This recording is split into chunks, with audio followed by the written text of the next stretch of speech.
राजगढ़ जिले की भैंसवा माता स्थित प्रसिद्ध सिद्धपीठ मां बजासन के दरबार में तीसरे वर्ष 108 कुंडी यज्ञ के लिए यज्ञशाला निर्माण को अंतिम रूप दिया जा रहा है। 8 अप्रैल से शुरू होने वाले इस महायज्ञ में न सिर्फ भैंसवा माता बल्कि आसपास के हजारों श्रद्धालु शामिल होंगे। शक्ति की भक्ति के महापर्व चैत्र नवरात्रि को लेकर देश भर के प्रसिद्ध माता मंदिरों में तैयारियों को अंतिम रूप दिया जा रहा है। वहीं राजगढ़ जिले की भैंसवा माता स्थित मां बिजासन में तीसरी बार भव्य शतचंडी महायज्ञ का आयोजन किया जा रहा है, जिसमें 108 कुंडीय यज्ञ में हजारों यजमान आहुति देकर क्षेत्र के विकास और खुशहाली की कामना करेंगे। इस धार्मिक अनुष्ठान के लिए भव्य यज्ञशाला के निर्माण के साथ आकर्षक सज्जा की गई है। वहीं शतचंडी यज्ञ के दौरान एक दिन दीपोत्सव मनाया जाएगा, जिसमें लाखों की संख्या में दीप प्रज्वलित किए जाएंगे। तो महायज्ञ होता है। महायज्ञ जहाँ भी होता है वो महायज्ञ का जो हेतु होता है वैदिक परंपरा अनुसार वैज्ञानिक दृष्टि से भी इसके दो महत्व होते हैं। अगर हम पर्यावरण को सुरक्षित रखना चाहते हैं तो हमें नियमित पर्यावरण को सुरक्षित रखने के लिए पेड़ पौधों का भी संरक्षण करना होगा। और पेड़ पौधों का संरक्षण एक धार्मिक भावना पर आधारित हो और धार्मिक आस्थाएं लोगों से पेड़ पौधों से जुड़े, इसके लिए यज्ञ के दौरान 9 दिनों तक अन्य अलग अलग प्रकल्प चलाए जाते हैं। जैसे यहाँ वैदिक पद्धति अनुसार जो हमारे वेद होते हैं, पुराण होते हैं, उनकी पूजा की जाती है, संतों की पूजा की जाती है, भगवान वरुण की पूजा की जाती है, ताकि जल का कृषि के लिए और अन्य उपयोग के लिए भरपूर भंडार भरा रहे। इसके लिए वरुण पूजा होती है। उसके साथ साथ महाआरती होती है।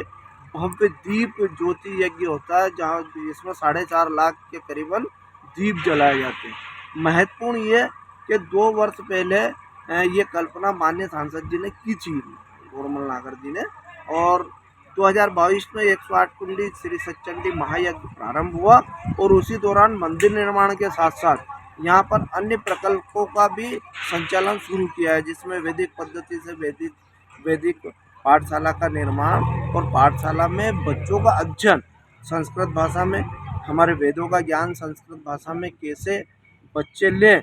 आगे जाके हमारे ऋषि मुनियों ने जो तपस्या की और जो गुरुकुल चलते आ रहे थे, एक ही छत के नीचे सारी शिक्षाएं वो यहाँ पर मिले। लोगों को आयुर्वेद से जोड़ा जाए, क्योंकि अब जो जिस प्रकार का इलाज चल रहा है वो इलाज लोगों के खर्चे से ज़्यादा दिक्कत आ रही है। तो उसके लिए आयुर्वेद की ओर जोड़ने के लिए यहाँ पर एक बहुत बड़ा आयुर्वेदिक चिकित्सा केंद्र का भी निर्माण, उसके साथ योगशाला का निर्माण, और आप देख सकते हैं 2022 में यहाँ पर मई के महीने में पौधे लगाए थे। इन पौधों को आज प्रफुल्लित होते आप देख रहे हैं, इनमें फल दिख रहे हैं, ये केल में फल दिख रहे हैं, आंवले में फल आएंगे। ऐसे 10 लाख पौधे आंवले के यहाँ पर लगाने का लक्ष्य रखा गया है। 9 दिनों तक प्रकल्प चलेंगे। सभी भक्तों से निवेदन है आप यज्ञ में पधारें और 9 दिनों तक होने वाले नवाचार और प्रकल्पों में अपनी सहभागिता समर्पित करें। सहयोग मिल रहा है शासन द्वारा? बिल्कुल, प्रशासन स्तर पर जितना भी सहयोग की अपेक्षा हम रखते हैं प्रशासन से, प्रशासन अपनी ओर से सहयोग करता है। माननीय कलेक्टर महोदय यहाँ के ट्रस्ट के अध्यक्ष हैं, उनकी ओर से हमें बहुत भरपूर सहयोग मिलता है। पुलिस विभाग की ओर से सुरक्षा की दृष्टि से बहुत अच्छा सहयोग मिलता है। यहाँ पर आसपास की 4 नगर पालिका पचोर, सारंगपुर, छापेड़ा और खुजनेर की नगर पालिका का पूरा अमला हमारे साथ मिलकर काम करता है। और सफाई से लेकर जल व्यवस्था में स्थानीय स्तर पर भी हम सहयोग करते हैं, ट्रस्ट करता है।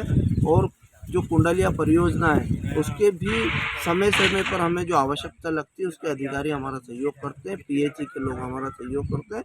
प्रशासनिक स्तर पर हमें बहुत अच्छा सहयोग मिलता है।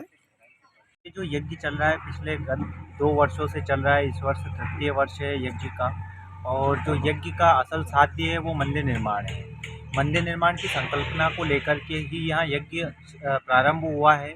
और यहाँ यज्ञ 108 कुंडीय शतचंडी यज्ञ है। यहाँ जो यज्ञ है महाकुंभों के दौरान ही होता है। यहाँ पूरे क्षेत्रवासियों का गौरव का विषय है कि ये जो यज्ञ हो रहा है हमारे क्षेत्र में हो रहा है और इसका भी जो असल साध्य है मंदिर निर्माण है। 108 कुंड पर जो बैठने वाले यजमान हैं, लगभग 2 से 3 हज़ार आहुतियाँ यहाँ पर लगेगी। 2-3 हज़ार आहुतियों के माध्यम से लगभग 2 से 3 हज़ार यजमान यहाँ पर आहुति के लिए बैठते हैं। 9 दिन के लिए भी बैठते हैं, 1 दिन के लिए भी बैठते हैं। उनकी जो असल संकल्पना है वो मंदिर निर्माण ही है। जिसका तृतीय वर्ष है। 5 वर्षों का यह संकल्प है। 5 वर्षों की संकल्पना के साथ यहाँ यज्ञ मंदिर निर्माण के साथ पूर्ण होगा, आगे चलता रहता है। चलेगा तो माँ भगवती की कृपा होगी, जिससे क्षेत्र में धार्मिक गतिविधियाँ बढ़ेगी, असल साध्य पूरा होगा, क्षेत्र धार्मिक भावनाओं से परिपूर्णता की ओर रहेगा। पिछले वर्ष जो यज्ञ हुआ था, लगातार वैसे धार्मिक महत्वाकांक्षाओं का अपना अपना महत्व होता है।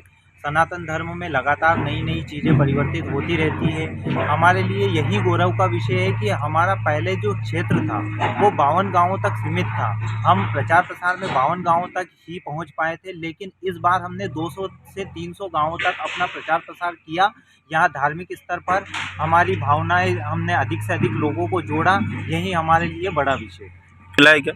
हमें बाहर के गांव से काफ़ी सहयोग मिला है। हमारे साथ दृढ़ता से वो पूर्ण आस्था से जुड़े हैं। मंदिर निर्माण की परिकल्पना को उनने समझा है, यहाँ पर चल रहे आयामों को उनने समझा है।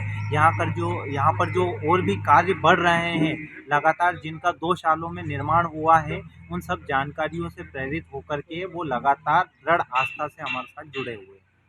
मां बिजासन के दरबार में होने वाले इस महायज्ञ को लेकर भैंसवा माता, पाडलिया माता जी, लीमा चौहान सहित आसपास के सभी गांवों के हजारों श्रद्धालु प्रतिदिन धार्मिक अनुष्ठान में शामिल होंगे। राजगढ़ से भगवान सिंह अहिरवार की रिपोर्ट।